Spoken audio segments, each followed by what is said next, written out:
Satnam, yogis and yoginis, hello and welcome back. We often chant the Sanskrit alphabet from top to bottom, just to charge the whole body. And then I mentioned how we can also chant the Bija mantras for every one of the chakras. Now, Bija means seed, and it's called seed. I don't know why it's called seed specifically, the word seed, but I'm going to speculate. I'm going to give a few ideas of why they could be seeds in there, in those words. So one of the things is a seed is like the final, it's the beginning of something, right? The seed is the beginning of a tree or a plant, but a seed is also like the conclusion, because at the beginning of all the stages from seed to roots and then the trunk and the flowers, leaves, flowers, and then finally we come to the fruit. And inside the fruit is the seed again. So seed has this dual capacity. There's these two ways that we could see it, like the origin of something and also like the final result of it.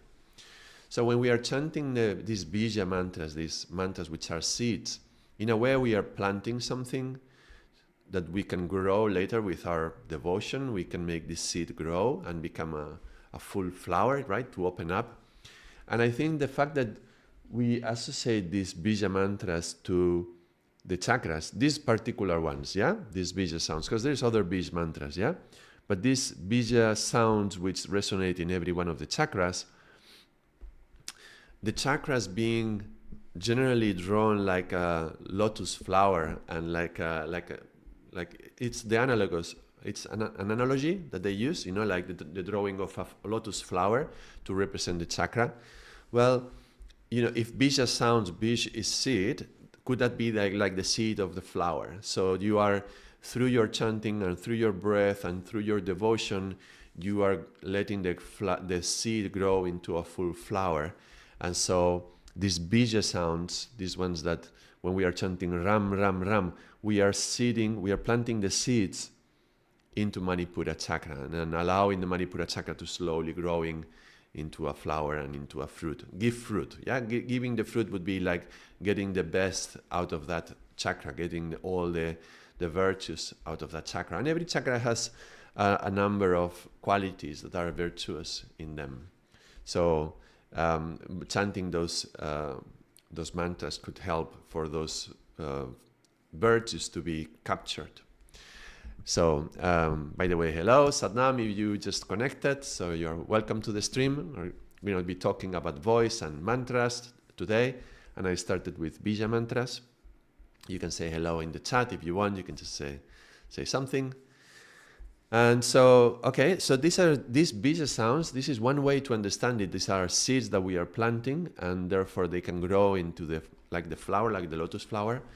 I could give it another interpretation as well, because we have different levels of consciousness, and we have the general state of consciousness is not really fully conscious. We are more or less semi-conscious.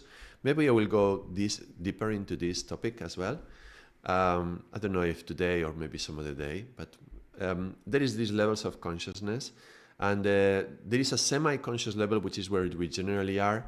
And we don't call it fully conscious because we are actually more daydreaming, more than fully conscious. If you were fully conscious, we would be fully aware of everything that's happening around us, within us, and we would see it with no filters.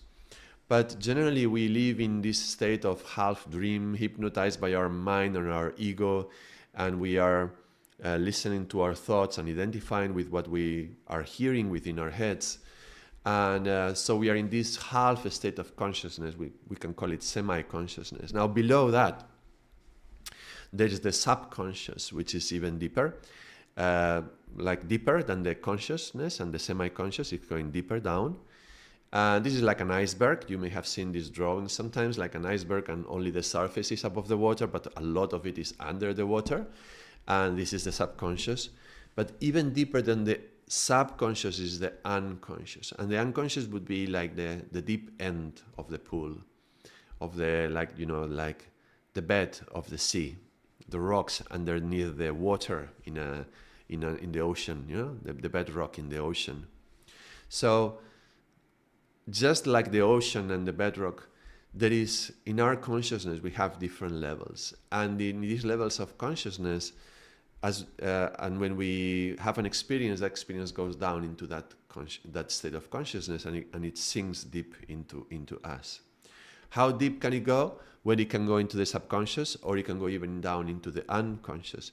Now, when we are chanting mantras is a very good way to clean the subconscious. Now, when we are chanting bija mantras, because of the quality of being a seed, the seed is something that we plant deep into the earth.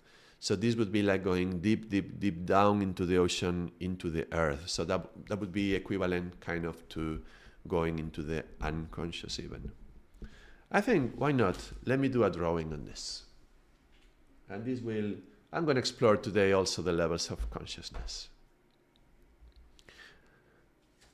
Let me find some paper. And let's do a proper drawing on that.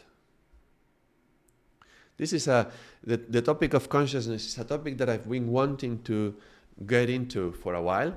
And I was thinking, well, maybe I can do another course on the mind. And this was my idea, to open the course with the topic of consciousness. So why not doing streaming? And then maybe I can just do a clip of it and putting it in the channel as a separate video. So let's talk about these levels of consciousness.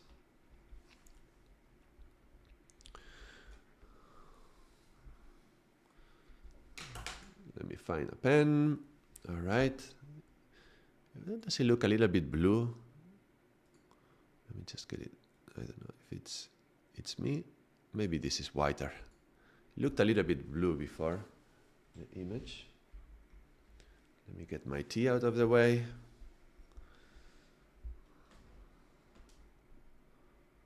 Change the light. All right. So, let's see. Consciousness. What levels of consciousness do we have? Well, let's say there is the surface level. And the surface level of consciousness is where we are generally navigating. This is where we are navigating. And in this surface, these waves are like waves of thoughts and ideas which pop into our minds. Now, we could connect this to when in the Yoga Sutras, Patanjali talks about the movements in the waves, chitta vrittis, yeah? The movements of consciousness. Chitta means consciousness. And so vrittis is movements in the consciousness. So these movements, these thoughts that operate around the surface of our consciousness, this is not fully conscious. This is what I call semi-conscious. I'm going to do it with yellow. Hopefully we can read it well. Yes, it's a little bit pale, but it works.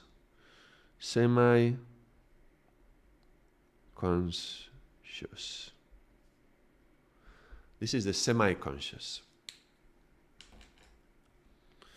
And the semi-consciousness, I call it like that because it's not fully conscious. As I mentioned, consciousness would be being fully awake. So being fully awake, I'm going to do it like, imagine there is a boat here. I'm going to draw it from the front. Yeah.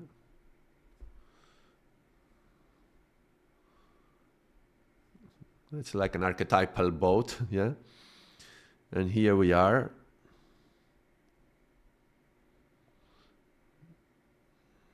Yeah. With a turban. Okay, it's a little bit sad.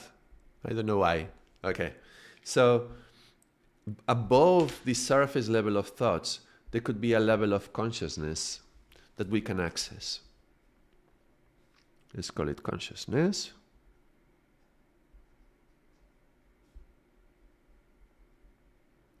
I'm using the colors of the rainbow. Yeah, there will be a red and an orange before. This is yellow and green, and blue would be the top. So what is this consciousness as a difference with semi-consciousness? Well, let's say we are in a boat, yeah, or let's say we are in a bus. and we are in our thought, blah, blah, blah, blah, blah, blah, thinking, and I'm hypnotized by my thoughts, so I'm not fully conscious, I'm really more living in my head, I don't notice what's happening around. Suddenly, somebody steps on my toe, and like, ow, and there's pain. And one of the things that pain has is that it brings you back to consciousness, back to the present. It's, if you are aware of the pain, you are right now aware of the pain. You are not remembering an awareness of the pain. You are right now being aware of the pain, so that brings you to the present. So the moment somebody steps on your toe, suddenly you come out of this wave of semi-consciousness and you wake up, and you have a moment of consciousness. The thing is, generally, this moment of consciousness is held for a second, and then immediately we go into our mind again, and it's like, oh, this idiot, why did he step on me? And look, he could have been more careful. And we start thinking a lot of things, and maybe we remember another time when we were stepped on, or maybe we remember this person from before, we've seen them in the bus before, and this is so inconsiderate, and so on and so forth. So there is the moment that you are having this reaction to what is happening, we are already again in a semi-conscious state with the mind entangled in these waves of consciousness, waves of thoughts. So there's a moment when we wake up, we come out, we are awake, something is happening, and suddenly we go back to semi-consciousness.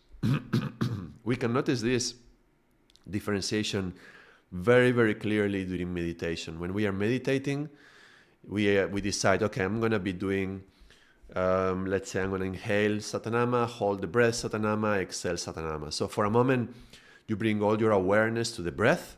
At that moment, you are fully conscious, you're aware. And then you're inhaling Satanama, holding Satanama, exhaling Satanama. And then during the process of doing this kind of breathing, at some point, very quickly, your mind starts to get engaged. And you start thinking about, oh, I shouldn't forget when I come out of the meditation, I need to write an email to my friend, I have to tell her. And then you are in your mind.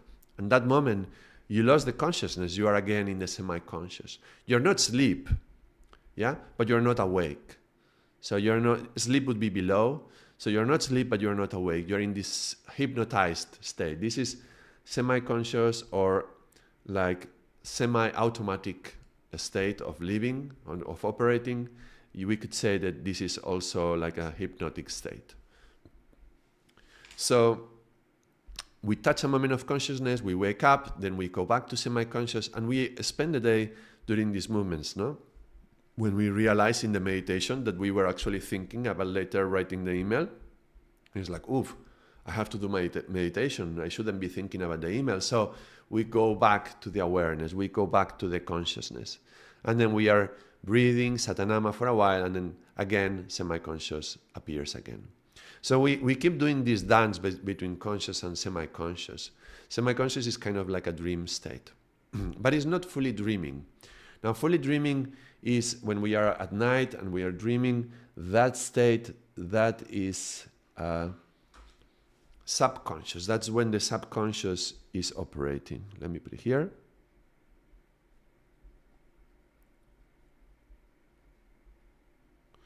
Now, what is this subconscious? This subconscious is also active during the day, but it's not in the surface of the water.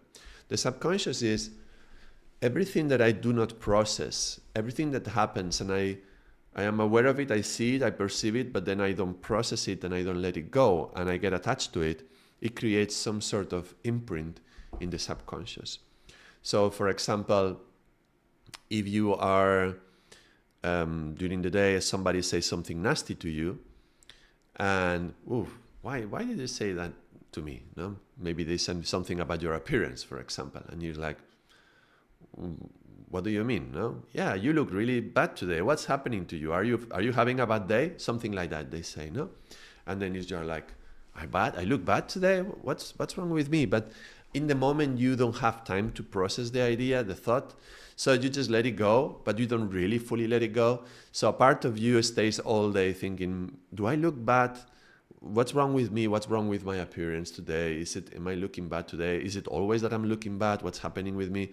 This some sort of insecurity engages, and the thought goes down into the subconscious because we are not fully processing it. That means that we keep doing other things, we keep writing emails, we keep going to work, we keep seeing other people, but that thing that has not been processed, that is like a little bit of garbage that is sinking to the subconscious. This is like, imagine we are going in this boat, and let's say you are eating and you are doing a sandwich and you prepare with some, I don't know, corn that you had in a little, how do you call that? A tin can, yeah, with corn. You open the tin can, you put the corn into the bread, you're eating that, and you throw the tin can overboard. So when something, we don't want it and we throw it overboard, that goes down into the subconscious. Now this little tin can is here. Let's put it like this with the lid open, yeah? And this is a little bit sunk into the subconscious. And I mentioned, like somebody says something nasty to me that goes into the subconscious, and then maybe my insecurity is going to take it. Like, do I really look bad? Is it just today? Is it always that I look bad? What's wrong with me? And then you start, if you allow that kind of thought below the surface of awareness to eat this kind of garbage, then those thoughts are growing. And they are like little fishes which come around and they feed on this garbage. Whoops, that's a pretty bad fish. Let me do it like this. Yep.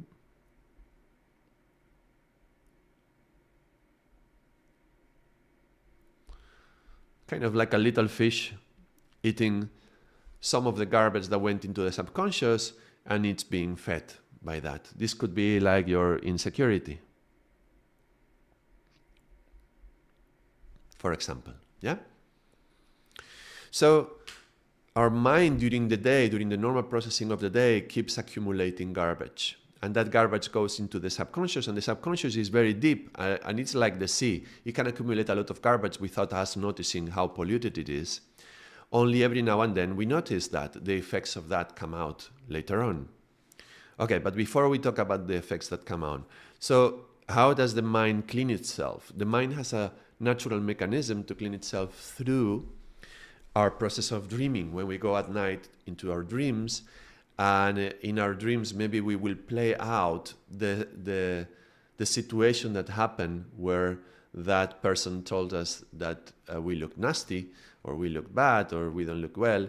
And by having that dream, somebody's telling us something nasty, and then we are fighting with the other, and maybe we win the fight, and then we feel good because we fought, and something like that. Some kind of dream happens, and in that dream the brain is trying to process whatever happened. Now through that process, we can partly clean out this garbage that we threw, and it can be that it's eliminated, and the next day we are clean again, and we don't have a problem with we don't feel insecure about our physical appearance. It could be like that. It's generally with small things it can be like that.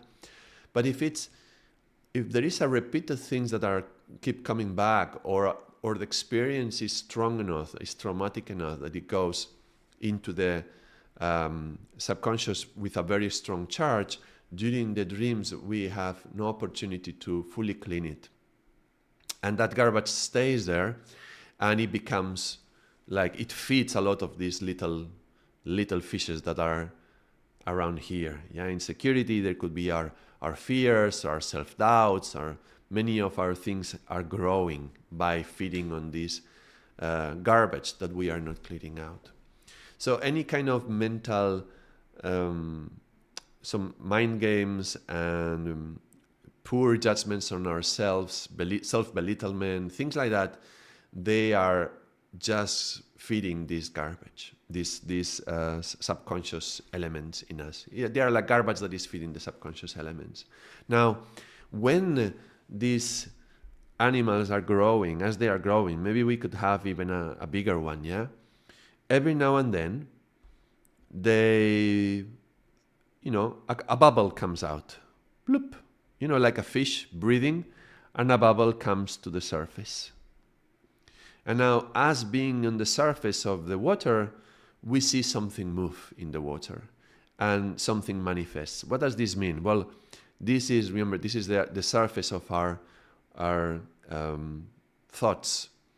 So when a bubble comes from the subconscious to the surface, is like when we are having our day naturally, nothing's happened, but suddenly we have a moment of insecurity and a thought comes to our mind. Oh, I would like to go to that place, but I don't know if they will let me in because I don't know, my appearance is not the best to go to these places. People don't like how I dress. Where is that coming from? Maybe you haven't talked, nobody told you anything about your appearance for many months, but that idea that was there before, and it was grabbed by these little monsters in the subconscious, now suddenly a little bubble comes up and it comes to the surface of your mind, and you have an idea and a thought that is self-damaging and is preventing you from doing something good for yourself. So this is how some rubbish that was stored in the subconscious is appearing into the semi-conscious, and we becoming aware of that. So that's why the dream state of during the night, when we are going to bed and we are during the part of the 6, 7, 8 hours that we dream, that we sleep, there is a time that we are dreaming and we are processing those memories stored in the subconscious.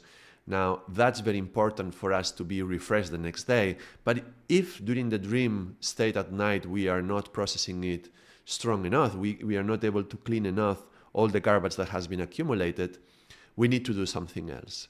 And this is the thing, we clean our bodies every day, we take a shower, hopefully, but we don't clean our minds unless we do something specifically to clean it. Now, the one thing that we have from yoga that is specific for this, that's what meditation is about.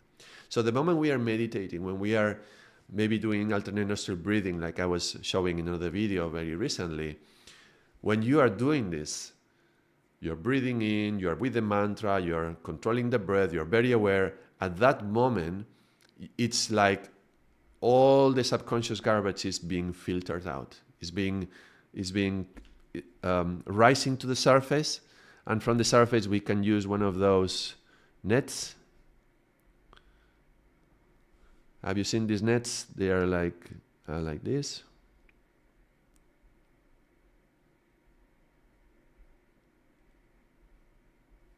Yeah, this is like.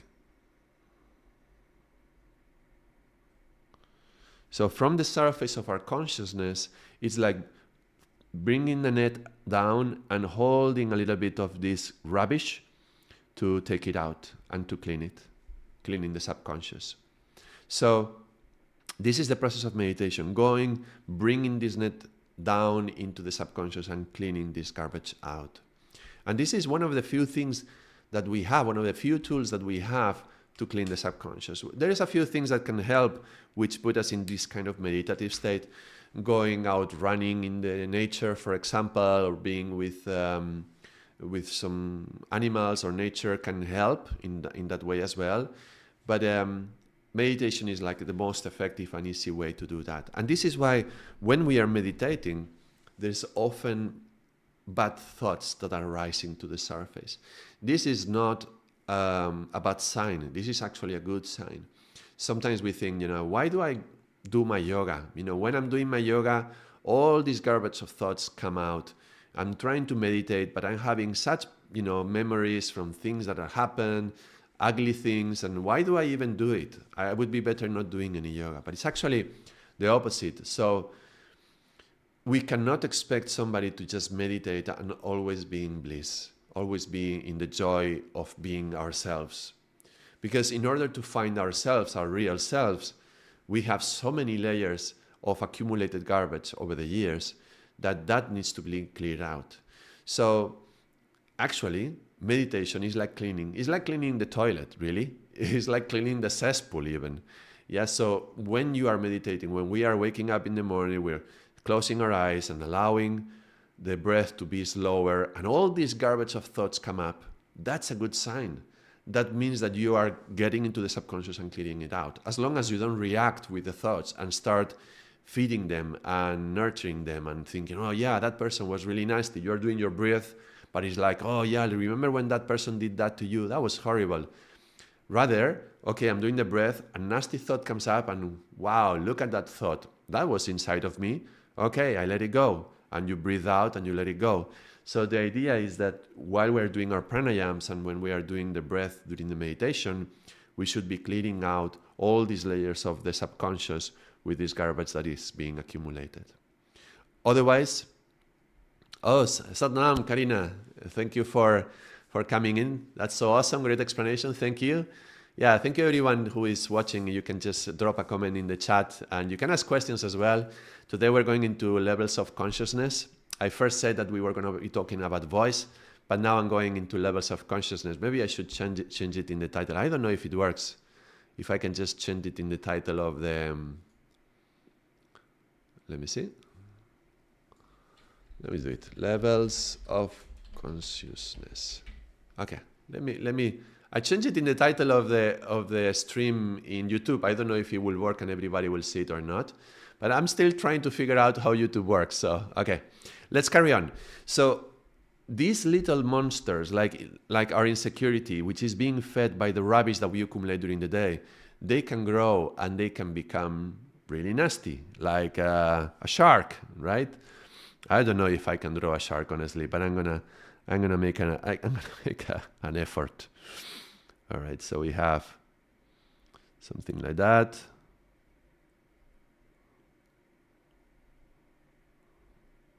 With lots of teeth.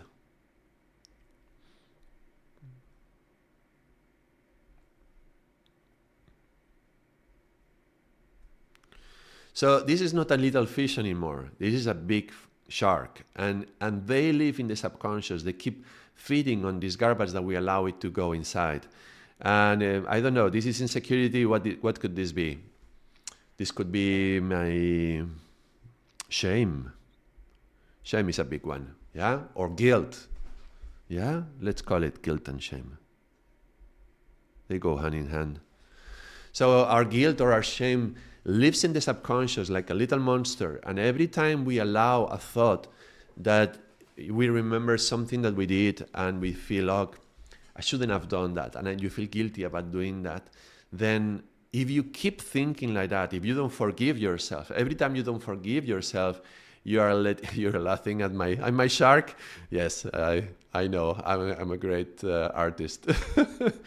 Okay, every time we feel guilty and we allow that kind of thought to come and we nurture it in our semi-conscious state, what we are doing is we are throwing more garbage into the water. And our subconscious gets more and more polluted, and we are feeding these sharks and these animals which live here. So this is our regular state. This is what we are doing. We live hypnotized by our mind, and we keep allowing garbage to come in. By the way, if somebody says to me, you look really bad today, you look nasty, what's wrong with you? Now, for that to go into my subconscious, it has to be that I have to take it. I don't have to take it. You know, maybe you're in the street and somebody you don't know anything about, maybe there's some drunk guy in the street telling you something nasty, and you're like, whoa, look at that drunk guy. Ugh. And you just pass by and you ignore completely the comment. That doesn't have to go into your subconscious. But if it's something that you allow it to go in, maybe because it's somebody that you know, maybe your mother, maybe your father, maybe your sister or your friend says, oh, what's wrong with you? You look nasty today. Oh, and that word gets, ooh, and you allow it to go in. So it's not the fault of the person who told you those words that this thing is going into this garbage is going into the subconscious. It's not that. It's that we allow it to go inside. We allow it to affect us without us processing it. So there we go. Now the garbage is getting in and things are happening that are nasty. Now, if this is nasty enough, the thought is nasty enough, or the experience is bad enough, if something happens to us that creates some sort of psychological trauma, that garbage, that piece of horrible feeling or experience, that doesn't go only to the subconscious, but it can actually go drip down, down, down, down into the unconscious. Now, what is the unconscious? Well, I was mentioning at first, I wasn't sure at first if I was going to go into all this, but yeah, we are going to go into it. So this is the bedrock of the sea. yeah, the ocean floor. And the ocean floor, there is also water. Water is like the element. You can think of it like an abyss. You know, sometimes there are like a deep abyss. Yeah? You can see it like this. Because this bottom of the ocean, this is what we can call the unconscious. Un means that there is not consciousness.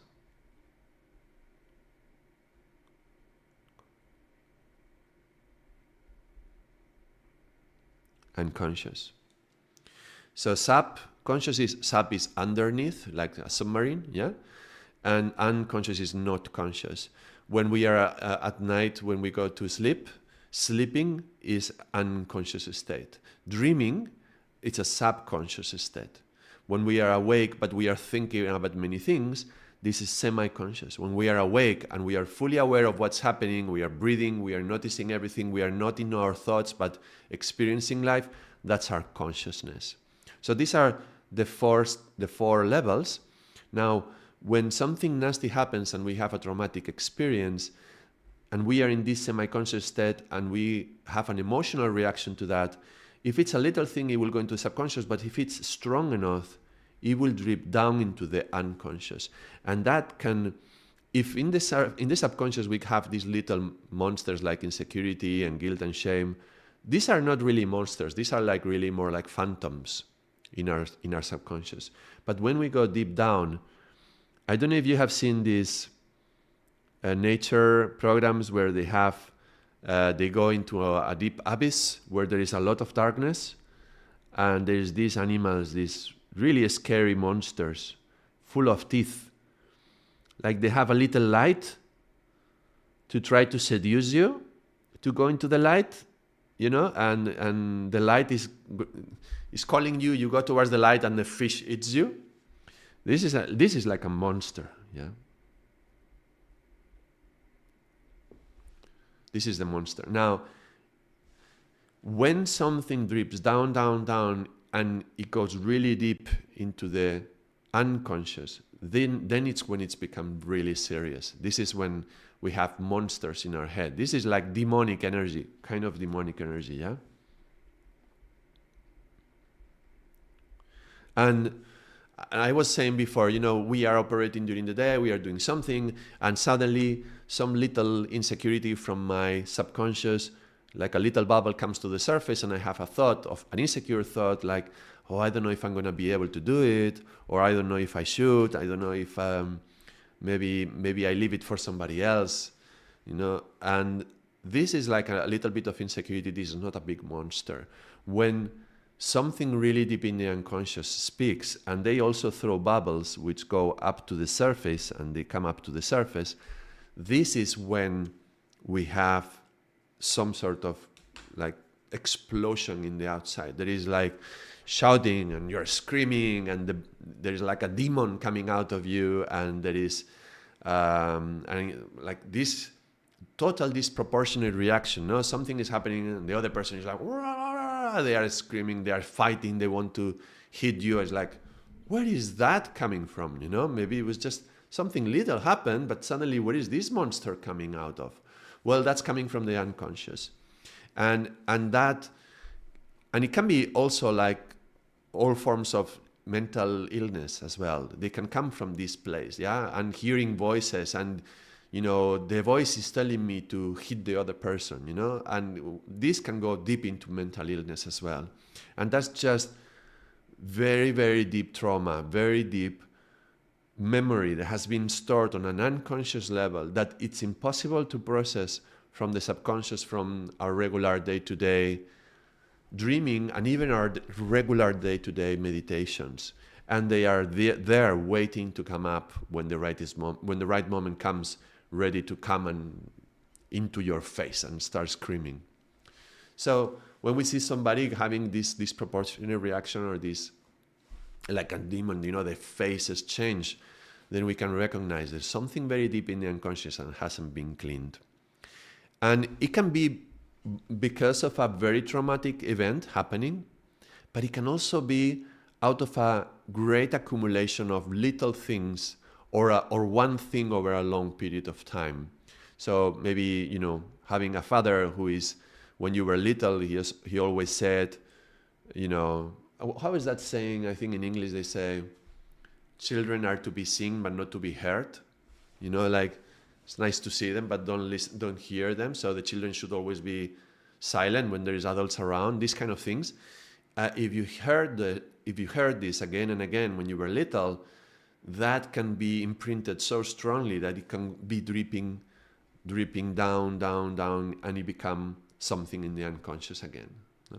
So having this kind of a repeated event that is painful, that can also bring garbage into the unconscious. And also, not one event repeated many times, but many things that are accumulated. When the subconscious gets overloaded, then it also unloads into the unconscious. You can see it also like a pool. You have a little pool and it's collecting water. When it's full to the brim, then it will overflow into the next pool. You can see it a little bit like that. The subconscious is like that. Subconscious can accumulate a lot, but when you have so much garbage accumulated into that and it cannot hold anymore, it starts to unloading into the unconscious. Then is when you have to be careful. You really get in trouble then. Yeah, these monsters coming out. So you may have seen a kind of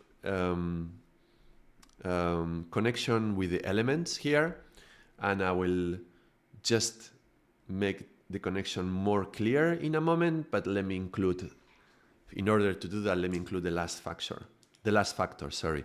So there's the unconscious, subconscious, semi-conscious, consciousness, and this could be, you can call it in many ways. You can call it super consciousness, higher consciousness, or consciously conscious. I'm gonna write C square using a mathematical notation. This is the way I learned it from Satsang Singh, by the way, my spiritual teacher from Karan Kriya. So if you want to know more about this, you can learn more about numbers and learn more from Satsang Singh. Most of what I teach in the channel has been deeply influenced or direct, they are direct learnings from him, direct teachings from him.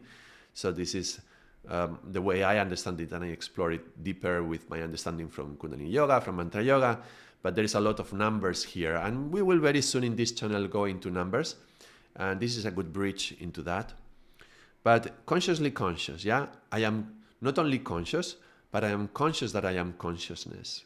So this is a higher state of consciousness in which you are aware of yourself. The object of your awareness is yourself. So this is a higher state of consciousness, and we can say this is like being fully awake. And you can see this, there's 5 levels here. And when we have 5 levels, anytime we find five levels, you can easily connect this to the 5 tattvas. So here we have the unconscious is the tattva of earth.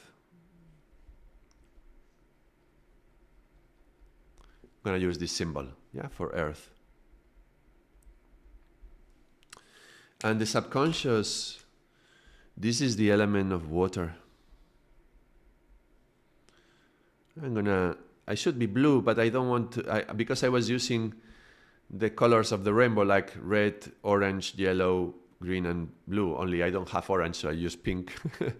But so just imagine a drop of water. In this case, it's going to be pink water, but that's fine, no problem. Semi-conscious is going to be fire, which is going to be like this.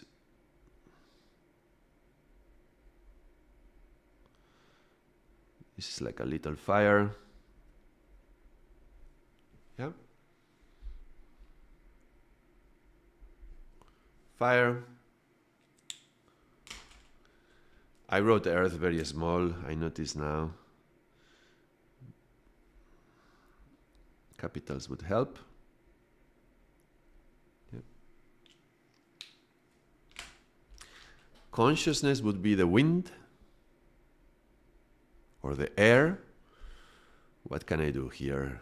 Let me see something like this. Blowing. some winds blowing, something like that. And consciously conscious, that's ether. And ether is vibration. What can I do? Maybe something like this.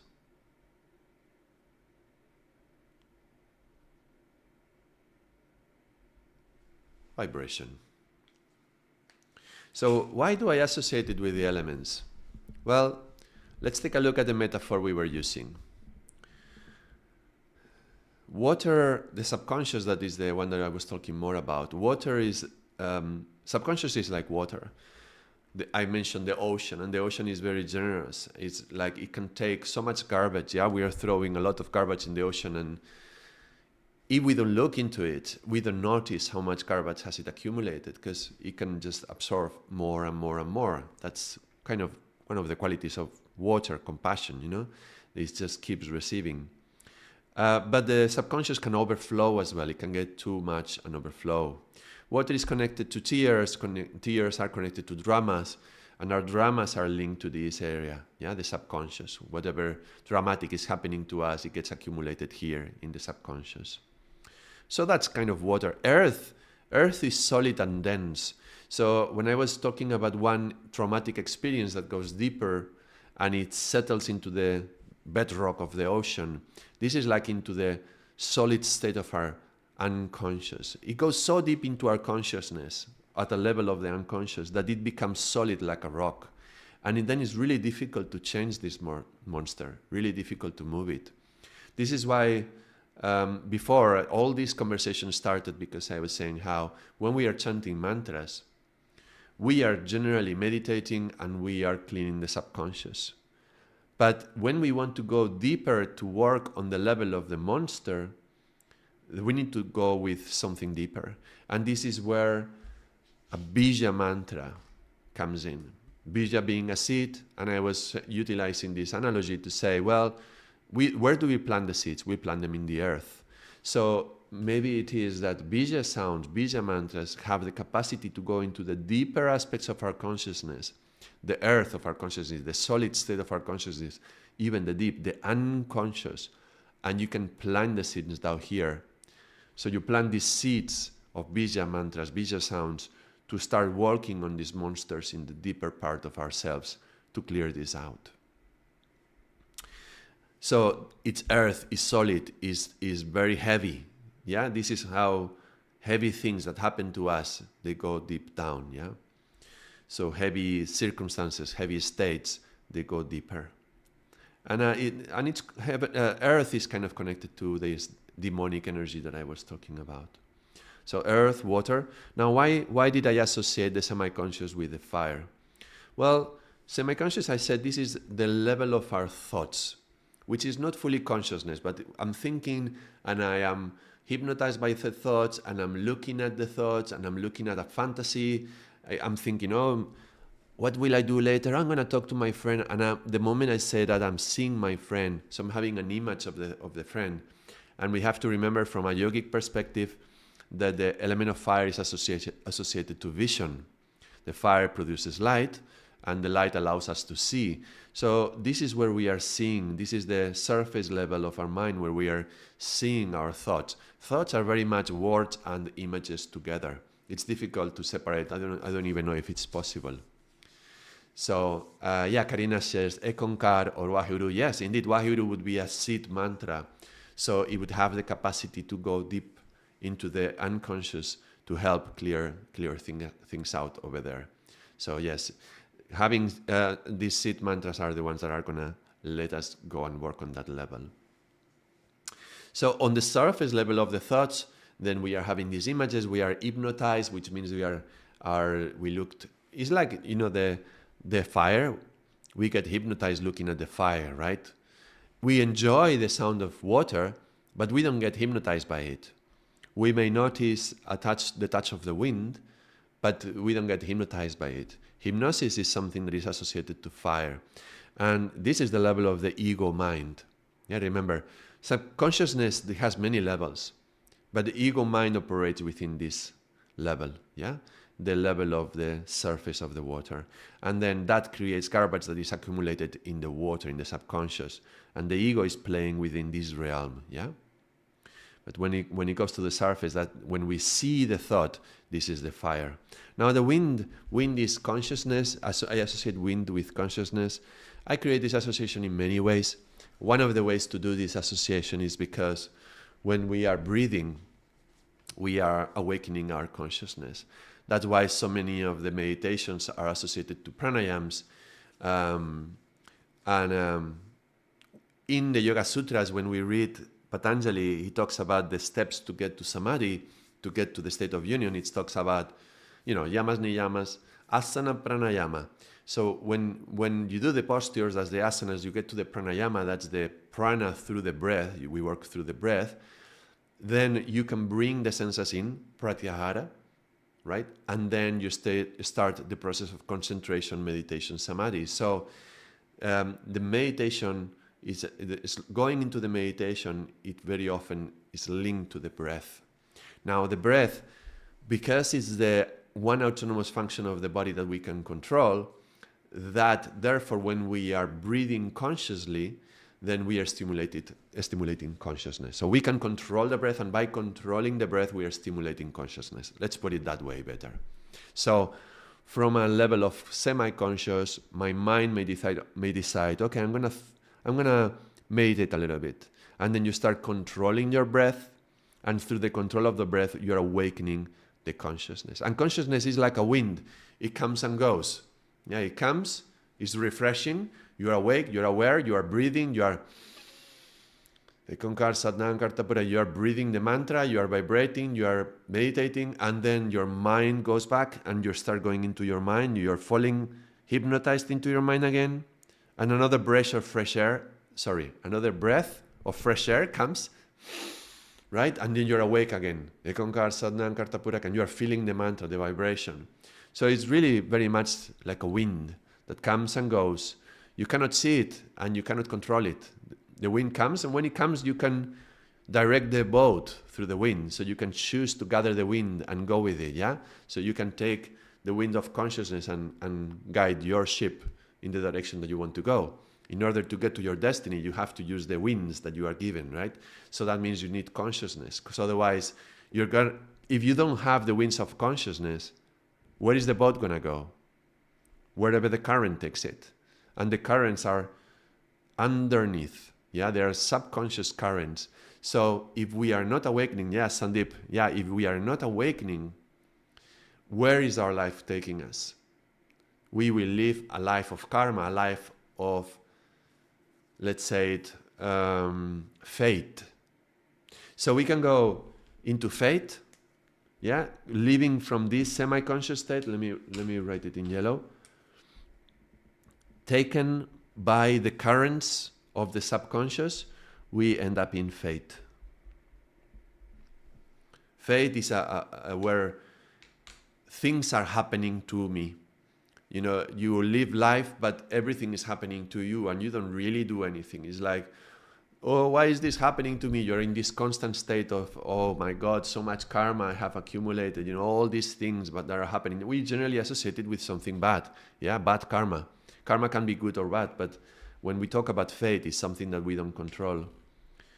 However, should we gather the winds of our consciousness through the awakening, like Sandeep says, through the awakening, I can gather the winds and I can choose to move towards my destiny.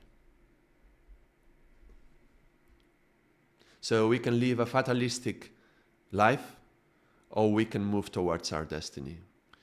And then it's not that karma doesn't happen anymore. As we are moving towards our destiny, there's still currents on the way. But you can use the wind of consciousness to gather that power of the wind, and direct your boat where you want it to go. If you do not do that, then who knows where you will end up. And some people have this very, very strong experience. I just work my, every day, 9 to 5, I do my work. Then in the evening, I'm too tired to do anything. I earn enough money to have some entertainment so that I can distract myself from all the pain of having to do everything the same way every day. Every day I go to work and I'm tired and I have enough money to survive, but where is my life going? Yeah, you feel like things are happening to you. And that can be really frustrating. And so where is your destiny? Where are you guiding your ship towards? Because if you are moving towards your destiny, no matter how bad the storm may come and how strong the currents can come, maybe even my insecurity may come. I may have a strong insecurity, but you know what? If I am conscious enough and I'm aligned with my destiny, I'm committed to move towards my destiny, that insecurity is not going to stop me. I'm going to be insecure. Okay, I felt insecure about starting a YouTube channel. I can tell you about that, Am I really going to do that? Is this where my life is taking me? Is this my path? But I feel a strong call to share these teachings. And so having this strong call from my soul telling me, look, you've learned so many things. Why don't you start sharing them? And YouTube is a great way to start sharing these things. And yeah, you're going to have to start learning about cameras and lights. And I have these lights here, and I have to learn how to edit and how to process audio, and I have to find what kind of microphone do I need to buy. And there is a lot of fears that may come and a lot of things that may pull you down. But if you have a clear call, and you're committed to that call, then you can gather whatever is in your resources to move towards your destiny. So Sandeep asks, could you please share one story awakening so that I can understand awakening? Oh, okay.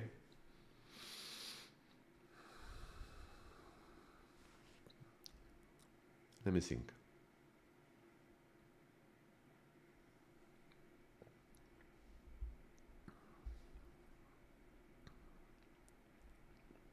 Let me put it this way.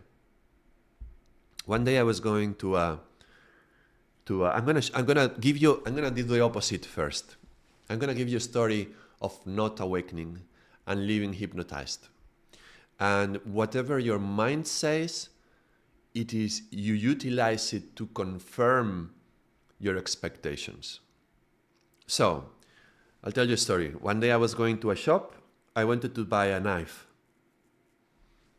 Like Buddha, Osho?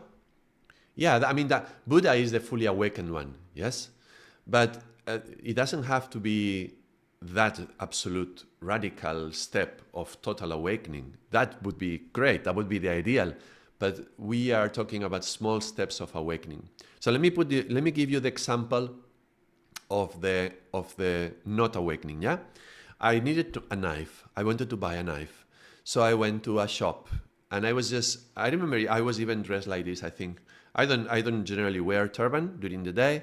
I put it more to teach. But I was coming out of a yoga class, so I was wearing the turban, and I was going into the shop, and it was a knife shop, and they did sharpening and they sold knives. Okay, and as I went in, I knew immediately that the lady in the counter, she didn't like me, and I think she had an absolute certainty in her mind that I was not going to buy anything, that I was going to make her lose her time. I was going to browse around, I was going to look around, and I was just going to leave, and she was going to waste 5 minutes of her life, let's say, no? She looked like, oh, okay, like, this guy is not going to buy anything. She was like totally disinterested. And I looked a little bit, and I asked her, oh, could you please advise me? And I have a few questions, and I wanted to ask her about some sharpening stone as well. And she was like, oh, yeah, okay. She was so totally uninterested that after a few minutes of noticing this, and even though I saw some things that I liked, it was like, you know what? Forget it. I'm not going to buy anything. And I leave. And she was like, she like, like she knew it already. I wasn't going to buy anything. So this is like, she was, Sadhana Mamita, hello, welcome. So by me leaving, in her head, she was confirming what she was already expecting.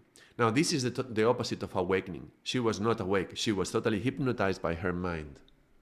So when we are hypnotized by our mind creates expectations, creates ideas of what's going to happen. And then when these things happen, then we confirm what we were expecting, or either we confirm what we were expecting, and therefore, you see, that's why I knew I had to be negative. So we keep being negative. Or let's say you try to get a fantasy of what could happen that is totally unrealistic, and then it doesn't happen, and then your dreams crash, and then your expectations are not met, and then you live in the feeling, I knew it, it was never going to happen. So that also confirms why I shouldn't be positive, right? Now, awakening is not even about being negative or being positive. Awakening is about neutrality. Awakening is about being aware and ready for whatever is happening. It's about being in the present to be able to see what is coming. If you are in your mind expecting something may happen, you cannot see what is happening, and you are not awake. You are in your mind. So you are in your thoughts. You are in the train, you are in the bus, but you are thinking about something else. You are driving home, but you are thinking about something else. You are driving home and you are thinking about so many things that when you get home, maybe your friend or your wife tells you, so which route did you take today? Did you pass by the supermarket? And you're like, what route did I take? I don't even remember, because you were in automatic behavior. You may not even remember if you stop at a particular traffic sign or traffic light, because you were in your automatic behavior. So Sandeep asks, so how to avoid these kind of circumstances? What we should do? Okay, what we should do is awake, to wake up. But okay, we need to do three things actually. We need to build up to get to these three things. I'll go into that in a minute, but I'll keep it in mind. So when we are in this dream state of my mind making stories and fantasies and living in my mind, I am not awake. When I am breathing and I am looking around and I am aware and I'm sensing what's happening, then I am aware and I am awake. So the process of meditation helps you to be more awake. And then there is little moments of being awake, and then there's the great awakening. For example, another example I was giving before, you are in the bus and you are in your mind and somebody steps on your toes and suddenly there's pain. Ouch! And the pain wakes you up. If you noticed how lost you were in your thoughts, you could have said, well, thank you. I was in my thoughts, but now I wake up. Thank you to whoever stepped on your toe. Now suddenly you can be grateful for that because you woke up, yeah? But generally we don't do that. Generally we react and we go into fighting mode, yeah? The animal part of us wakes up and we go into fighting mode. Fight or flight, depends on the circumstance, yeah? So awakening can be a little thing like this. Somebody steps on your toes. It can be a little moment during the day when you are breathing consciously. And it can be some big moments of little samadhi, big moments of little realizations, like noticing that a particular behavior you are doing, your father was doing the same. And the father of your father was probably doing the same as well. And it's something that you inherited, and it's not the nicest thing that you like, but you are doing it. And then you say like, whoa, where is this coming from? Wow, it comes from my family. I learned it when I was little. And I'm doing it now. And I never liked it in my father, but now I'm doing it. And then that moment that you wake up, because you become aware of it, you have an opportunity to change it. You see, as long as we don't wake up to our own patterns, we cannot change them. It's only with consciousness that change can start. This is like the uncertainty principle, and there's there is some things from physics that are telling us this. The moment you are looking at something, you are altering the state of the thing that you are looking at. So your own consciousness, your own awareness, when you are looking at something, and if this something is yourself, the moment you are looking at yourself, you have an opportunity to change that pattern and to wake up. And if you wake up and you notice that that behavior that you are doing was something that you inherited from your family, you can change that. I'll put a personal example, some karmic pattern from my family, which is to not bother other people. Yeah. No molestar, we say in Spanish, to not bother. So if something is happening, we don't want to bother others. So if we think that our presence or our words or the way we dress is going to bother someone, I'm not going to do it. Which means that you stop yourself from doing many things just because of the impact it will have on the others. What will they think? How will they feel? I don't want them to getting offended, so I don't do it. Right? So this was a pattern that I learned from when I was a child, and I could recognize it in my parents, in my family. So the moment I became aware of this, I remember very clearly the year that it happened, and I was like, well, I don't want to live like that. I don't want to be living always like thinking that my life, how is it going to be a bother to someone, so I'm going to do it not to bother them. Because then why do I live like that? Do I have to always think the way people are going to react to me and how people think about me, how people feel about me? That we're always like stopping ourselves from who we truly are and stopping our own light, because what if my light offends someone? So I'm not going to shine. Yeah. So in a way, in order to bring the best out of yourself, you have to be ready to offend people. And look, if I didn't offend someone, that means I cater to everyone. And most of the people live in their egos. So if I am catering to their egos, I'm not doing my job. If my job is to have some sort of spiritual awakening and, to try and communicate this to help myself and help others to grow together towards some awakening, that means awaken from our own patterns, our own mental games, mind games, and our own ego. If everybody's happy with what I say, I'm not doing my job, because then everybody's ego is happy with what I'm saying. So in order to be real, we have to be ready to offend someone. And that's a profound realization. That was profound for me. So that was a moment of awakening. That made me it didn't make me stop up automatically this pattern of not wanting to bother, no molestar, but it made me so much more aware so that the next time the pattern will come, I would notice it. And if I can notice it, I can stop it. So, for example, I would be doing something not to bother someone, and then notice, oh, I did it again, right? I did that thing so that I not to bother someone. And I said to myself, I will not do this again, so I need to stop this. But the next time, you are noticing the moment you are behaving in that way. Maybe, they're asking for volunteers, but you don't want to volunteer. You're thinking, well, maybe somebody else wants to do it, and, it will be nice for them, so you don't allow yourself to do it because maybe you are taking the opportunity from somebody else. And the moment I'm doing this, I'm noticing, wait. This is like not bothering. I'm not going to repeat this pattern. And then you volunteer yourself, right? So the next time it would happen during the moment that I was blocking myself, I would notice it and I could change it. And enough times that you repeat this, then you reach a moment when you can actually prevent this. When you can notice something is happening, and this old pattern within yourself, which was that I would limit myself because I didn't want to bother others, is waking up. No. Before it comes up, you notice it, you stop it, and then you have learned the lesson. Yeah? That's when you can say you have learned the lesson.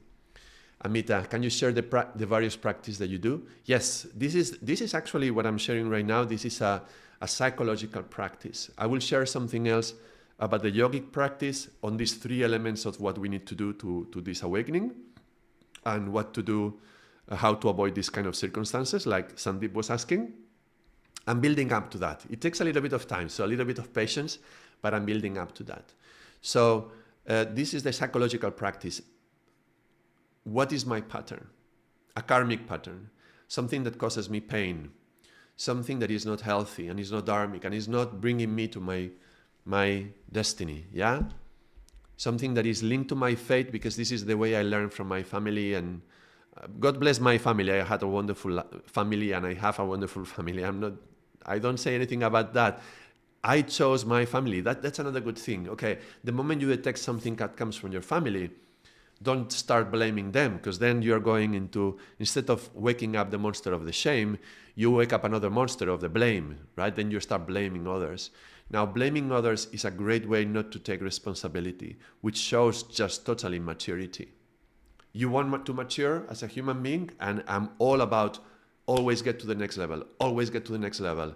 Then that requires maturity. Maturity is responsibility. And personal responsibility starts with your own emotions and your own thoughts. When I say, oh, you hurt me with your words. No. I allow myself to feel pain from hearing those words. So this is about listening to what you are hearing, processing it, and then what kind of action do you want to go into? Yeah, what kind of response do you want to have? So when I detect that I have a karmic habit, a karmic pattern that is limiting me and it's being causing me pain and suffering, then becoming aware of that. That's part of the awakening. First is realizing that you have it. And then slowly train yourself to, every time it comes up, stop it. Let me give you an example. Excuse me.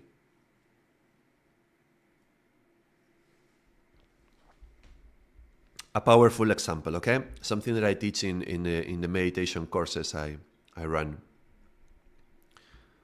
Oh, I used to run. I haven't run one for a long time. But complaining. Complaining is one of the worst mind games that absolutely serve no one. They don't serve you. They don't serve the other person. They have absolutely no usefulness. Every time we complain, we are going into the subconscious and we are feeding all these little nasty critters that we have around here. Complaining is just going into the drama. And drama karma, it's something that they live together. So we are creating more karma, and we are strengthening that voice in us which feels that everything wrong happens to you. Fatalistic vision of life. So complaining is horrible. Now, if something bad happens or something is wrong, maybe you're in a company, right? And you are in quality control and something is wrong, then you can talk about this. You can have a meeting and say, look, this is not working. Let's fix it. Or let's talk about it. But this is different from complaining, yeah? Complaining is, oh, why is this happening? And look, who left this open and who... That's silly. That's absurd. And that's just child behavior, really. So one of the things you can do is, okay, I'm sharing practices, Amita? One of the practices would be, okay, I'm going to spend a whole week. And for the whole week, I'm not going to complain even once. And I encourage everyone, if you're listening to this video, I encourage you to try this and say, okay, from now on, I'm going to spend a whole week and not complain a single time. And some people, I even say this exercise, and some people already say, really? A whole week? Which is already a complaint, right? So it's already a form of complaining. But that's the how quick the mind is. Immediately, I say this, don't complain, and you're like, really? Why do I have to? So it's so ingrained in us, and it's driving our boat. These are one of the currents that are driving our boats, complaints. So do you want to live your life guided by these currents, or do you want to change it? You want to change it, you have to wake up, awakening. You want to wake up, you have to realize these patterns. When you realize one of these patterns, like complaining, then, okay, I'm going to stop. And you have to be quite serious and drastic and say, no, I'm stop it. From now on, I'm not going to complain. You spend a whole week. And look, don't do anything else. Don't try to do anything else. Don't try to be positive. Don't try to be forgiving. Don't try to be compassionate. Don't try anything else. Just spend a whole week dedicated to complain. Don't complain. Don't complain. Don't complain. And you stop. Every time you find yourself complaining, you stop it. Now, after a week, you will want to extend it because you will realize you feel much better with that. But then you can, maybe next week, you can incorporate another mind game and say, well, next week, I'm not going to justify. I'm not going to justify myself. And you spend a whole week not justifying yourself, plus not complaining. Or if the complaining is very strong, you may want to do a whole month of it before going into another one, yeah? But this is a good practice, a mental practice, psychological practice, to slowly, little by little, deconstruct all these mind games, find the little pieces that strengthen my ego, and start breaking them down. Breaking them down to construct a new identity, to identify myself with my real self, not with those nagging, silly, complaining, oh, my poor me, my poor self. Or the other side, oh, look, I'm better than others, I'm better than you, I'm above everybody else. Do you need help? I can help you with something. That's just being above, being below. It's the same, it's all the ego. So this would be a psychological practice to start changing these patterns and changing removing power from these little or big animals that are here. Okay. So I'm ready to go into what Sandeep was asking, how can we avoid these kind of circumstances, the lady behavior? How can we stop being the lady, in the knife shop? So 3 things. Let me explore them in detail. In Kundalini Yoga, we talk about these levels of consciousness linked to 3 particular minds. The water level, the pink, that should be orange, but it's pink. This is linked, this is what we call, where should I write it? I'll write it here. This is the negative mind.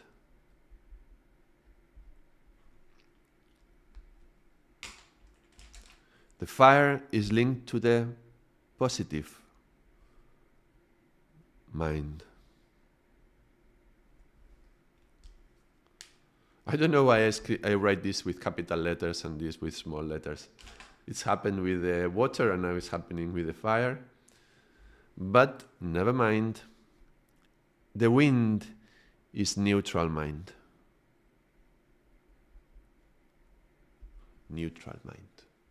Negative, positive, and neutral. Okay, so negative, positive, and neutral. We study this in Kundalini Yoga quite deeply, quite a lot. But I will assume that not everybody has heard of these concepts, so I'm going to just explore them here. Now, what is the negative mind? The negative mind is not the bad mind, the mind that is just always that creates negative thoughts. It's not in that way. Negative mind is the mind that says no, the one that says no, no, no, no, no. So it can be very negative, and it can be like complaining, and it can be like nagging, and it can be like that. But the negative mind can also be protecting you. For example, somebody offers you something that you don't want. Somebody comes and offers you drugs, and you're like, no, thank you, right? That's saying no. That comes from your negative mind. Negative mind is very much linked to our instincts. Instincts I mentioned before, no? Somebody is going to insult me. Maybe it's going to bring from myself the fight or flight mechanism, yeah? And I'm going to want to fight, or I'm going to be going away. But that's a very animalistic response. And that's there to protect you, because we are designed from thousands of years of evolution to survive. Now, if something could be harming me, could be damaging me, I want to protect myself from that. So my negative mind is telling me, whoa, whoa, go away. Or fight it. That's a way of saying no. So that negative mind is in relationship to that animalistic behavior. And that can be good in the sense that you can be protecting you from harm, but it can also be bad in the sense that it can be limiting you from the kind of things that you want to do. No, I'm not going to do it because maybe it will bother somebody else. So that's a negative mind in the toxic way. So negative mind is linked to the subconscious because of the toxicity. So if there is a lot of toxicity in the subconscious, the negative mind will be expressing itself in the worst possible way. And it's going to be nagging, it's going to be blaming, it's going to be shaming, it's going to be complaining, it's going to be insecurity. Insecurity is a way to say no to yourself. I'm not sure if I should do it. That's a way of saying no, I'm not going to do it. So you're limiting yourself. You're saying no to yourself. So, as I said, the no, there is a big power in no. No has the capacity to assert yourself. When somebody is asking you something and you don't want to do it, no. That's very powerful. But you have to gather that power. And the problem with the subconscious is the toxicity. So, Sandeep, now we are going to this. The first thing that we need to do, we need to clean the negative mind. We need to clean the subconscious. This is the very first element, the very first work we have to do. Because if we don't clean this, whatever response comes out of us is going to be already coming from this negative state, this subconscious toxic state, animalistic in the toxic way. That lady who was in the shop with the knives, she was very negative already, in the sense that she was expecting me not to buy anything, so why should she invest any energy in me? So she was already waiting for the worst. She was in a very down hole, negative, black, darkness, yeah? The deeper you go into the subconscious, the darker it is, yeah? In this deep abyss, there is no light. So this is the highest darkness, right? So the first thing we can do is clean this. How do we clean this? Through mantra chanting, through meditation, through our spiritual practice. Going into nature, painting, arts, this can all help cleaning the subconscious. So this is the first element, cleaning the subconscious. Second element, the positive mind. What to do with it? The positive mind is not positive because it's always being happy and joyful. Positive mind is the one that says yes. And the one that says yes can be great, can be horrible. The yes thing, if it's the right thing to say yes to, it's going to propel you, it's going to move you forward, it's going to create a fire like the engine, the fire of the engine that is going to move the boat forward, it's going to bring you fire to operate in the world. So it's a great thing. The positive mind moves you forward. If the negative mind is protective, the positive mind is projective. So you are projecting yourself forward. And that's great. But if you say yes to the things that are not for you, then you are projecting yourself forward in a direction that is going to cause you more pain. So the positive mind says yes, but what is it saying yes to? That's the thing that we should be aware to. So one typical example of how this gets us into problem is that something happens and the negative mind, being toxic, if we haven't cleaned it, is going to bring some of its insecurity, for example. Let's say you are single, right? And you're a man and you want to approach a woman. It's a good example.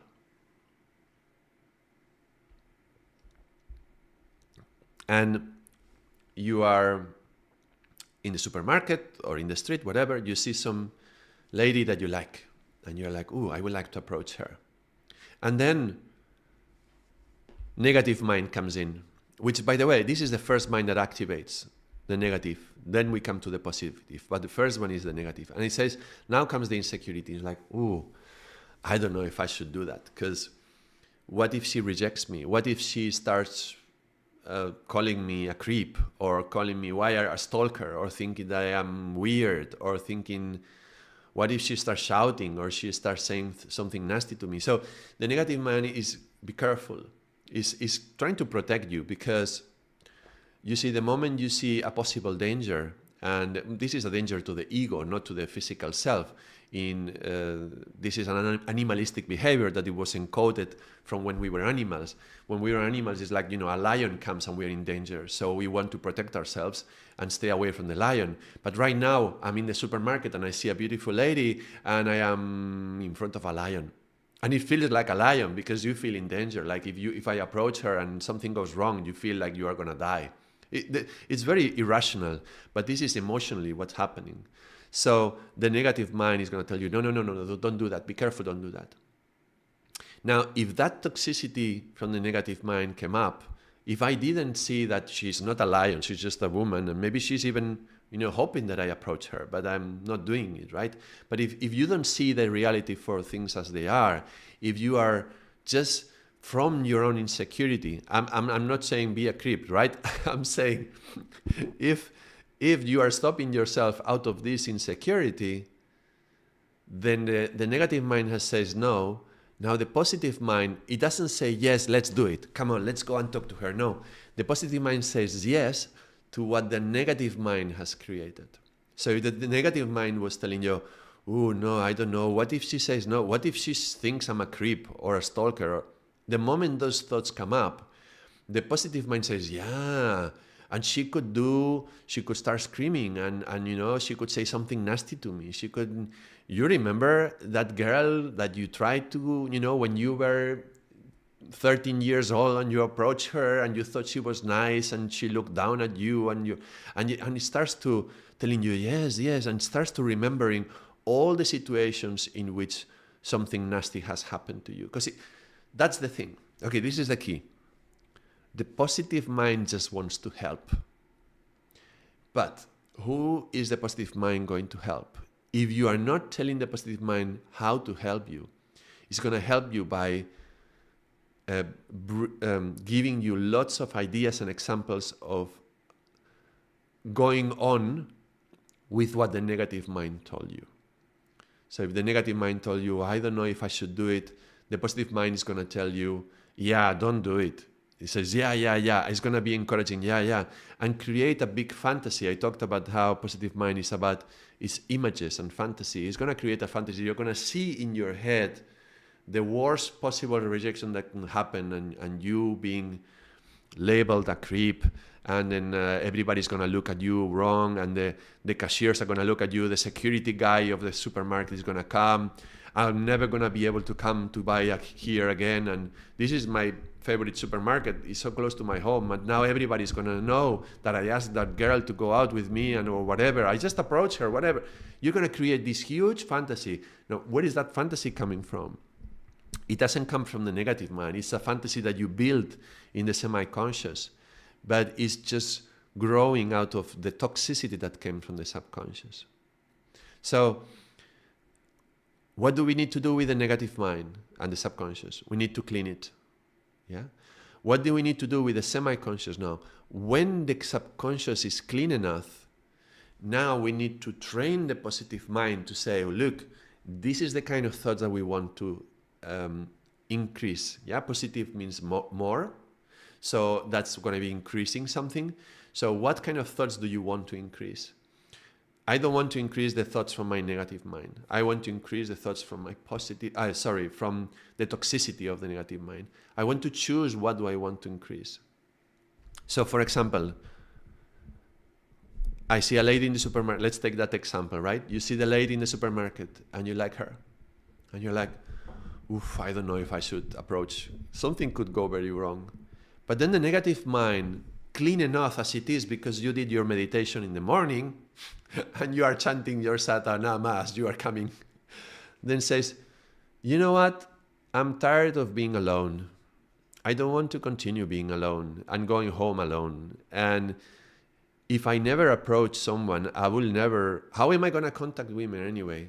Online, through web, through these apps in the phone that are horrible apps, are really difficult to find somebody healthy through those apps and somebody who's going to respond to your messages. Particularly, I'm talking like a good example from a man looking for a woman right now. Yeah, I'm sure we can find another from a woman about a man or something else. But let's take this example forward. If I'm not going to find anybody through apps, in real life, how am I going to do it if I don't approach someone? I don't want to be alone the rest of my life. So you see, I don't want to be alone. This is the negative mind, but serving you at that moment. The toxicity has been cleared enough. You meditated. Now you feel a little bit more brave. And you say, I don't want to be alone. And now the positive mind has something to serve. It says, okay, if you don't want to be alone, let me fantasize. Let me create an idea. Let me create a plan on how we can do this. And remember, the negative mind is going to protect you. The positive mind is going to project you. So when you decide you don't want to be alone, you're going to approach her. Now the positive mind is going to bring all this power to go and approach the other person. Now you have the projection and the positivity to come in and to go on and approach the other person. So what do we need to do with the negative mind? To clean it. What do we need to do with the positive mind? To train it. We need to train the positive mind to choose what do we want to do. What do we want to say yes to? Yeah? I don't want to say yes to my old patterns of feeling bad with myself, with my shame, and then my reaction is going to the cupboard and grabbing some biscuits and stuffing my biscuits because I feel a hole. A hole is a no in my belly. A no is an emptiness. So I feel a hole in my belly, I feel bad with myself, and I want to fill it, that's a plus, with some biscuits or food or sex or shopping or whatever. Yeah, we have many ways in which we try to fill the hole that we feel in the subconscious, and that's karmic, right? So do we want to do this? Is this the pattern that we want to repeat? Or do I want to clean my subconscious? Do I want to clean all this garbage that is feeding all these little monsters? And then I can choose consciously. That would imply already consciousness, but hold on a second. I want to train myself to be able to choose what to do. Now, this training of the positive mind, this is also what we do when we wake up every morning and we go to do our yoga. When we are holding a discipline that we don't like to do, but we do it anyway, that's a way of training. It's kind of like a military drill, yeah? You're drilling yourself, you are training yourself to overcome your negativity. When you wake up in the morning and you are in the bed and you don't want to get up because it's early, why should I wake up? Yeah, why should you do it? Well, it depends on how strongly do you want to improve yourself. And if you are committed, you're going to get up and you're going to train yourself. This is a training, and this is going to be training your positive mind and say, you know what? I want to do this sadhana. I want to do the yoga. Yeah? I don't want to continue being in this negativity, so I need to wake up and get up from bed, and I'm going to move on and I'm going to start doing my sadhana. So this is training the negative and the positive. Now, what's happening with this? The third element, yeah? I'm still covering the three elements, Sandeep. I don't know if you're still around or not, but I'm still covering the three elements. The third element is linked to the neutral mind. And I mentioned before, it's not about being negative nor being positive. It's about being neutral. What does this mean? Being neutral is being able to see the situation for what it is, the real situation, with no filtering through my preconceptions, my prejudgments, my expectations, my old patterns of habits or values or beliefs, yeah? All these filters that are not allowing me to see life for what it is. This is linked also to Patanjali. You know, when Patanjali is talking about the colors of the thoughts, yeah? Colored thoughts. These are the colors. This is like, are you going to see white light coming out through the window? Or this is like in the churches, you know, they have these stained glass windows, something like that. Stained glass, I think it's called. And they are beautiful drawings, but with colors, yeah? So the light comes filtered through those windows and they come in the shape with the colors. Now we have a lot of stained glasses. Imagine my glasses now were stained. This is what our ego does. Out of our experiences from life, whatever we lived in our life in the past, that got stored in the subconscious. Remember, the subconscious, or even deeper in the unconscious.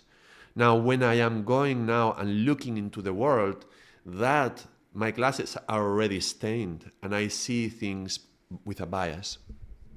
Neutrality, a neutral mind, implies that I have cleared enough these glasses to see reality for what it is, and I can see the negative things into the situation, the positive things of the situation, the pros and the cons, and decide what is my path. What am I going to do? Am I going to do it? Am I going to approach the girl, or am I not going to approach the girl? In the example of the guy who likes a girl in the supermarket, what's the choice?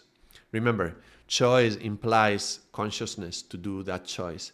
So the choice should come in from the neutral mind. If it doesn't come from the neutral mind, it's going to be a reaction, and then or a response or a reflex, but that's a little bit more nuanced, yeah?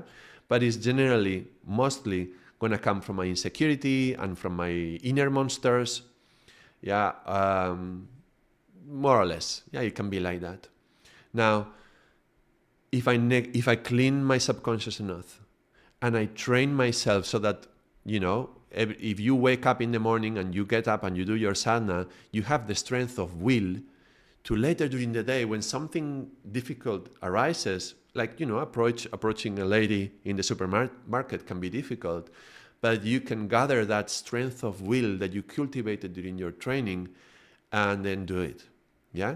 So we need to clean the negative mind and the subconscious, train the positive mind, and awaken the consciousness.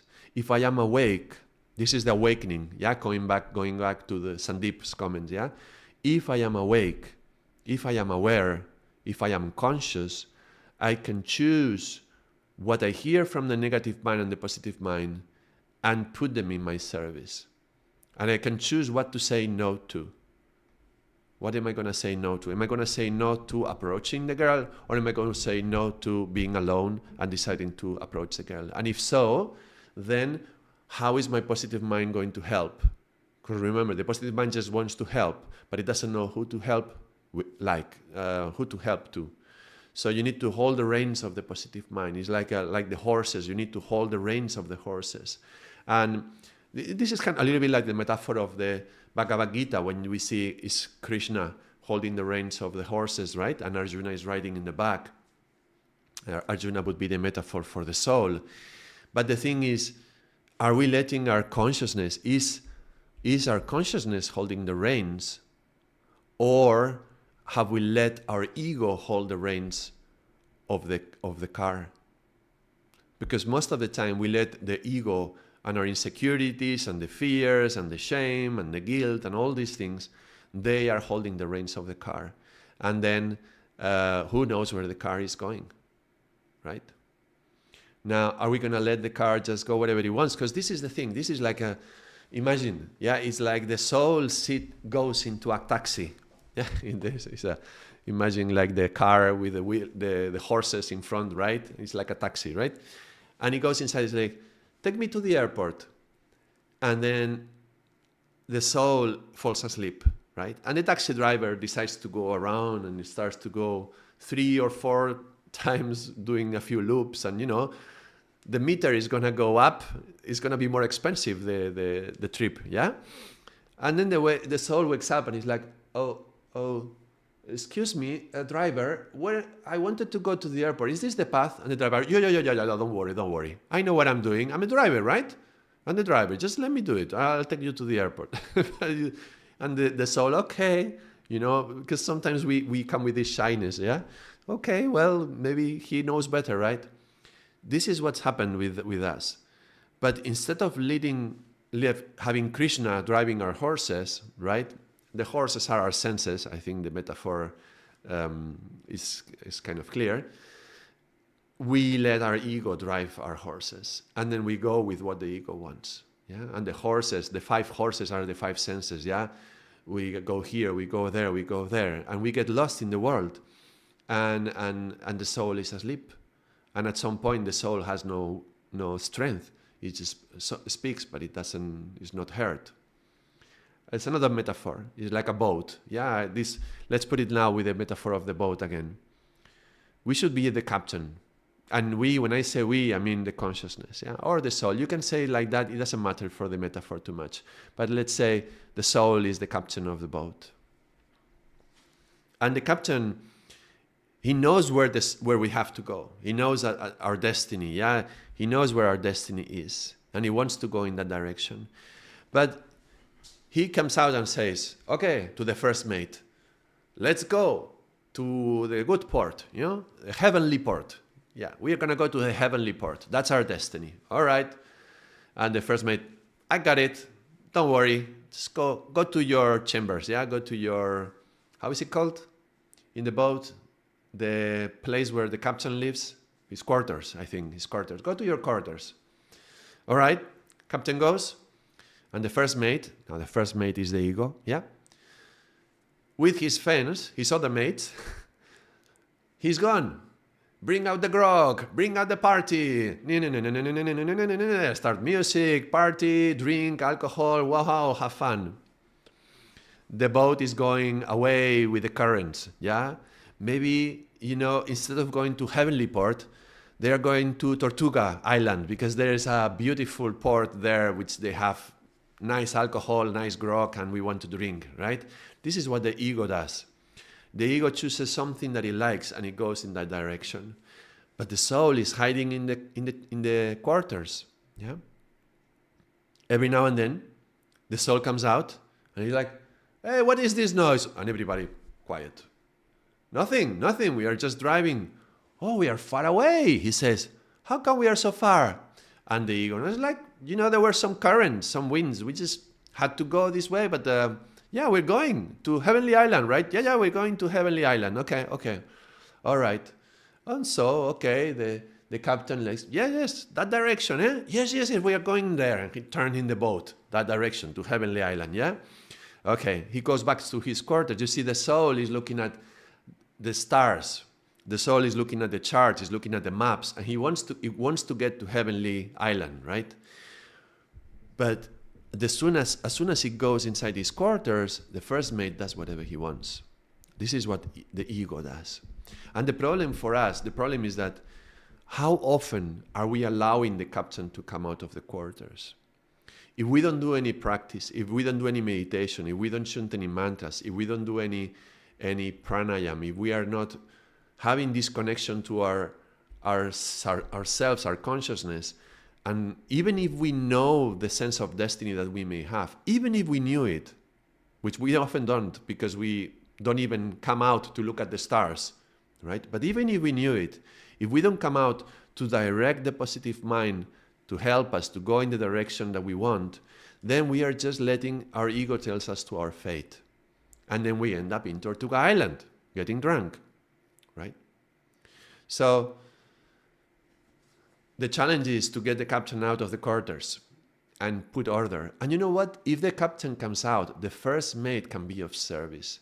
The ego is not bad at all the time, I mean. It's just that when we let it do its thing without any supervision, then the worst things of us come out. So if the soul is there, if our consciousness is awake, if we are out of our quarters, we can supervise, we can consciously clean the subconscious, train the semi-conscious to direct the boat in the right direction. I hope I use many metaphors, but hopefully they are clear. If anybody is listening right now and you want to write in the chat your comments, how do you hear this? How does it touch you? Do you feel it makes sense? Do you see it in a different way? How could you relate to it in another way? Please write in the chat. Let me put some tea for myself.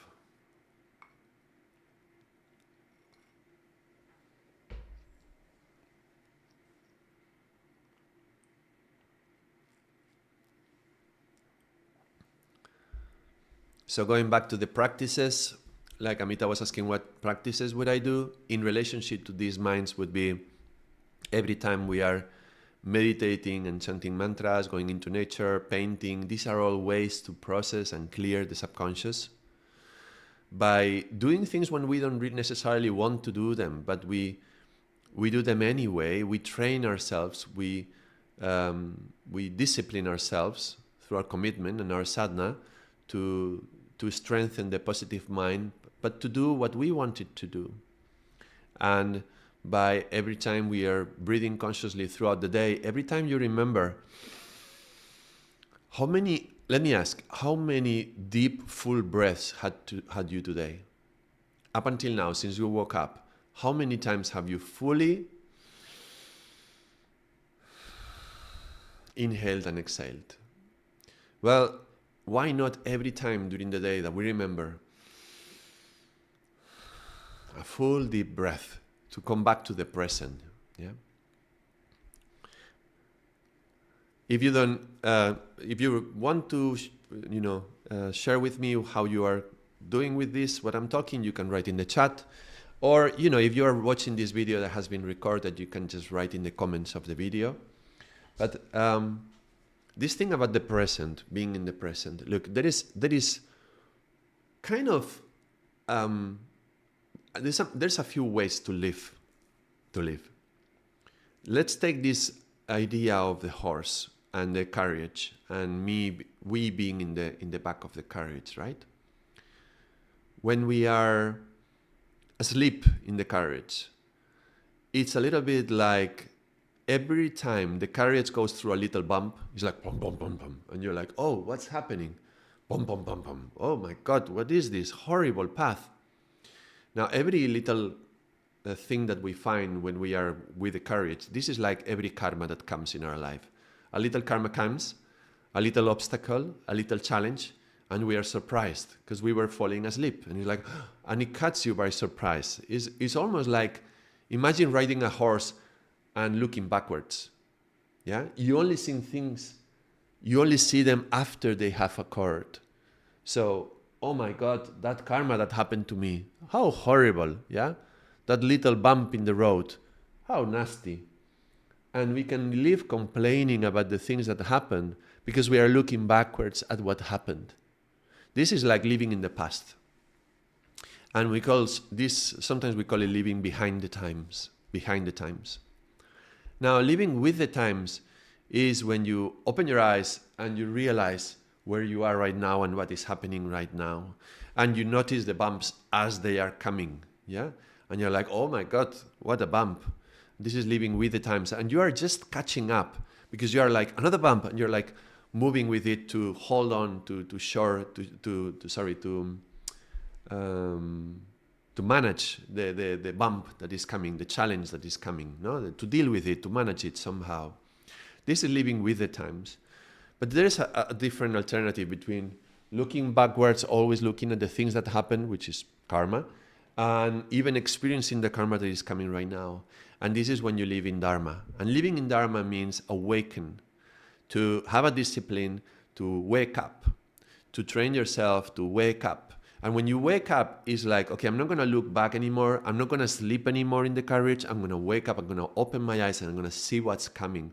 Now, when you wake up and it's like turning around and suddenly looking forward.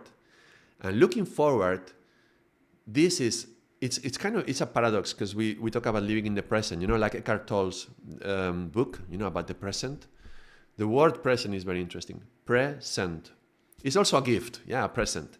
But it's a gift to be in the present. And being in the present means presence. Presence. Yeah, presence and present. Sent comes from sensing, the sense, being sensitive. So when you are in the present is when you can sense what is happening. When you are not present, that means when you are in this semi-conscious state, when you are hypnotized by your ego and your thoughts, and you are living your own fantasy, when you were in the bus, riding the bus, thinking your own thoughts, you're not present. You're not fully present. You're in your mind. You're in your fantasy. Now, when you are there, somebody steps on your toes, and then that's painful. At least it's an opportunity to wake up. But yeah, that's painful. So, being present is about pre-sensing. So sensing something that is about to come. So when you wake up in the present, you are pre-sensing what is coming. So you have an opportunity to see something as it comes and telling the driver, move your horses. I don't want to catch that karma. Yeah, a big bump is coming in the road. I don't want to catch that bump. I want to go that direction. That's my destiny. I don't want to take this path. Take me that path. Yeah. So being aware and being present in the present is a necessary ingredient for you to be able to direct the horse in which direction you want it to go. So this is how living in the past or living behind the times, living in the just exact present that you are just managing with the things as they come, or living behind the times, living with the times, living ahead of the times. So as the times are coming, you see them and you are able to adjust and with enough time to avoid the big holes in the ground. And that's dharmic living. That's when you can avoid the karmas as they come, or at least be more ready to deal with them. Sometimes it's not about avoiding them. You have the path, you know where's your destiny, and you know the path that is going to take you there, and there is a hole in the ground. And you're like, okay, there's a hole. There is no other path. This is the path that I'm going. But at least I know there is a hole coming. So you get ready for that. And you have an opportunity to manage. It's like in some yoga classes, you know, if I'm teaching a yoga class that is particularly hard, maybe you have to stay with the legs up, maybe 5 minutes or 7 minutes. And it's going to be a very challenging posture. And if I don't say anything, I just say, okay, raise the legs, and I stay there, raise the legs. Very soon the mind games start appearing in the one who is practicing, the student of the class who is practicing, and he's like, oh my God, how long is this going to be? I cannot anymore. I cannot do it. Oh my God. But if I ahead of time say, look, this is going to be a long, difficult exercise, and get ready for that. Are you committed to that? Then get ready for it. It's coming. We're going to go for it. Okay? You ready? Let's go. It's 5 minutes, all right? Everybody, get ready. Strong navel. Come on, let's go. Raise your legs. You have time to prepare yourself. And you strengthen yourself and you call upon your spirit. Because this is the thing. When you are holding on, when you are in a challenging situation and you are holding on, you can hold on by the strength of two things. I'm touching upon many things today. Yeah? I hope you have time to listen to them and explore the concepts because they are very powerful. When you are holding on to something, being it in a yoga class or being in life, when something is happening, particularly when a karma is manifesting and it's a challenging situation, you can hold by two forces. One, the force of your ego, right? The ego has a particular strength and is like, let's say you're in a yoga class and you are with the legs up and you are looking at the one next to you like, I'm going to do it longer than them. I'm stronger than them. You will see and get my navel point is going to be so strong. I will show them. I can hold my legs up much more than them. I can do it. That's your ego. Or you can call upon your spirit. And the strength of your spirit, that's an invincible force. That's something that is so much more powerful. And well, let me just tell you, I used to teach yoga classes in a gym, a regular gym, and they had the glasses, the walls of the class were glass, so people from the outside could see inwards. And so sometimes people from the doing weights, they would come inside and they would try it.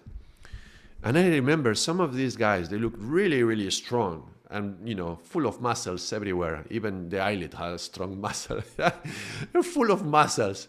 And then they would lay down and I would say, okay, raise the legs. And they would be like, "Argh!" And, they would come with a lot of ego. Not always, but sometimes. And if they were doing it from the ego, after 2 minutes, they were exploding. The legs were shaking and they were like all red. And they were trying to hold on because they could see the others and they wanted to be as strong or more strong than the others. Now, if you are doing the fight from the ego, you're already lost, right? And actually, most of the time they could not hold on and they would just lower the legs. And there would be this nice young lady, 60 years old, soft and kind and smiling, doing her breath and keeping the legs up, and you were like, how can I do it?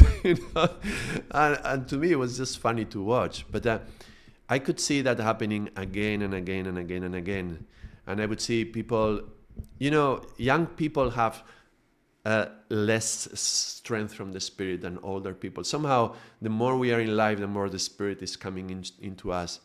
And sadly I could see very, very often in a yoga class how young, even men generally, which is a bit sad and painful to see, but often the young men would lower their legs or their arms, whatever. You are doing this mudra, right? For a meditation, a long meditation. We are like this posture. And the young men would lower their arms first. And then the young girls. And then the middle-aged men and middle-aged women. And then the older men and women. The old people were those who could hold on to longer. And they would be there and you could see them. It's not pleasant. They are having a tough time. It's challenging, but they could hold on. I remember some yoga class and seeing this old lady in the back of the class, and she was skin and bones, skin and bones, and holding the arms, just stable, and all the young people are complaining, right? So when a challenge comes, you can face it from your ego or you can face it from your spirit. And if you have cultivated that strength of the spirit and you have disciplined yourself, you have trained yourself to strengthen that discipline, then when you need it, when the challenge comes, you're going to be strong to deal with it, and gathering that strength from the Spirit. So, many things today. How is it going? How are you receiving this? How are you hearing this? If you are online, you can write in the chat. If you are watching this video from YouTube later after the day it was recorded, just write in the comments, how do you receive it? Because it's been a long journey. I've been in a lot of detail today about consciousness, levels of consciousness, our ego and our mind, and the play that they do. And this is the first one of a number of videos I'm going to do on the topic. And as I mentioned, I'm recording it live today, but I will probably upload it also and put it like a particular, like the other videos I have in the channel about something. And the topic is consciousness. And this will be the first of a number of videos in which I will explore more about the mind. How does the mind work? And how can we deal with the many aspects of the mind, including how to deal with these things and how to deal with this thing. But this will come another day. I think it's enough for today. It's 2 hours that we have been going into this, and I think it's a good moment to stop it. But I'm thinking probably this week I will connect again. I don't know if we will continue with this topic or something else, but probably I will connect again. As usual, the day before I will write it in the community tab. So if you haven't subscribed and you subscribe to the channel, just press the bell so that when I send the message, you can receive it, that it says, tomorrow I will connect at this hour, but it will be in the morning anyway. And I'm not sure yet if it will be maybe Thursday or Friday, depending. I have some things to do, but we will see. But hopefully it was useful and it was of service to you. I hope it brought a little bit of light about consciousness, and that is all for me from today. Thank you for being here, all of you who are still listening, and thank you for connecting if you are watching the recording. And until next time, Satnam. Thank you very much for watching.